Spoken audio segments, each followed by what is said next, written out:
In 1917, Einstein created the concept of a cosmological constant in his calculations to balance out gravity in his theory of general relativity.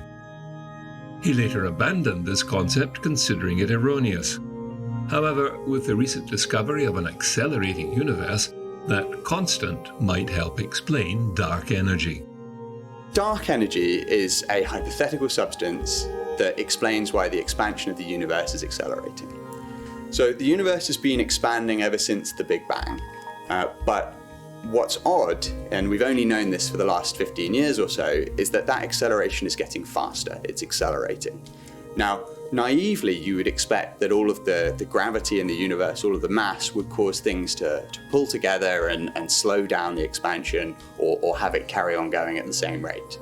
You can't really come up easily with a way of explaining why the expansion is getting faster and accelerating. Now, one way of explaining dark energy, one way of getting rid of dark energy entirely, is to say, well, all of that interpretation is based on assuming general relativity is the correct theory of gravity. Now, if it's not, and a lot of theoretical cosmologists have worked on this in the past, you can come up with ways of accelerating the expansion without introducing a dark energy.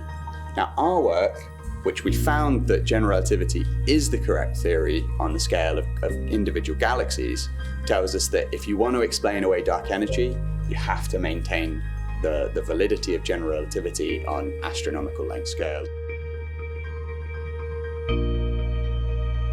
Another factor of Einstein's relativity is that gravity and space-time will function in a predictable manner everywhere. The whole theories about the formation of the universe, how the universe is evolving, are based on one philosophical and fundamental assumption, which is that the laws of physics are valid everywhere in the universe and at any time in the universe. While here on Earth, we can only prove those laws of physics now and on certain circumstances. So it's very important in astronomy to also check that those laws of physics are still valid, where the gravitational fields are much stronger. Recently, it has become possible to put that theory to the ultimate test. The effects of Einstein's general relativity will be assessed in the most extreme gravitational conditions imaginable, at the heart of our own galaxy.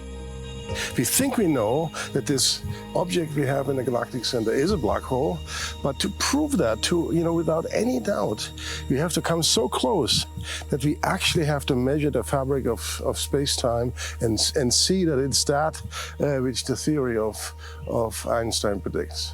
So that's the concepts. Then comes the question of difficulty, and I have to say, ooh, that was a long path. It was very, very difficult because while gravity is sort of an obvious thing, you stand here on Earth and you sort of have an idea what it is. In reality, it's an extremely weak force, and the effects of general relativity are extremely small. So you have to measure to a precision which we are normally not used to in astronomy.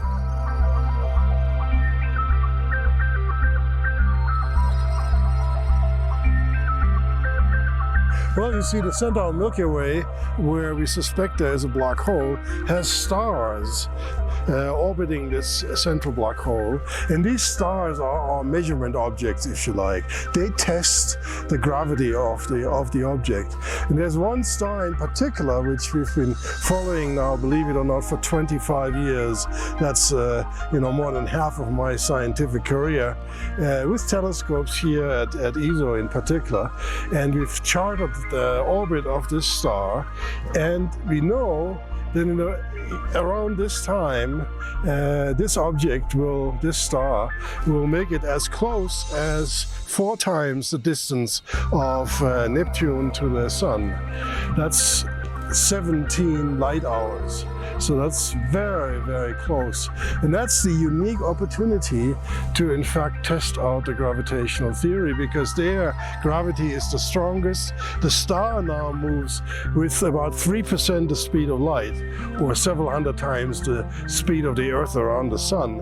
And that's when these tiny little warps in space-time, which cause general relativity to be different from Newtonian theory, to be most pronounced. So it took us about a decade between 1990 and 2000 to basically come up with robust evidence for this mass. And then in 2002, nature gave us just an absolutely miraculous star which moved so close to this object that you could see it zip around the mass in a matter of only a few years. And that gave us absolutely fantastic information. You could estimate the orbital parameters, the mass, etc. And we were fairly sure it's a massive black hole. Now the orbital period of this star is 16 years. And these measurements we took here on the then new Very Large Telescope we took in 2002. Take 16 plus 2002, and that's 2018. So our star is coming back to its original, very close position near the black hole. That's the time when we want to be there and make these measurements.